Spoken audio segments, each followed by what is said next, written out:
आसमां जब न था चांद सूरज न थे, आसमां जब न था राज़े हक भी किसी।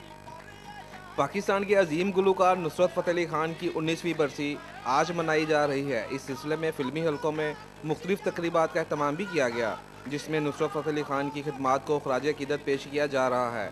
नुसरत फ़तेह अली खान 13 अक्टूबर 1948 को फैसलाबाद में पैदा हुए। आपके वालिद उस्ताद फ़तेह अली खान और चचा उस्ताद मुबारक अली खान अपने दौर के मशहूर कवाल थे।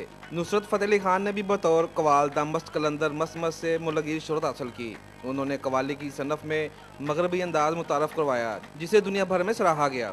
नुसरत फ़तेह अली खान पाकिस्तान समेत दुनिया भर में मकबूल थे। 17 अगस्त 1997 को नुसरत फ़तेह अली खान खालिक़ हकीकी से जा मिले। उनकी वफ़ात से गुलूकारी के मैदान में पैदा होने वाला खला मुद्दों पूरा ना हो सकेगा। राना शहजादा अल्ताफ़, पाक न्यूज़, लाहौर। जामे फना क्यों पिया इब्ने हैदर ने जामे फना, खाल खिंचवाई तबरेज़ ने क्यों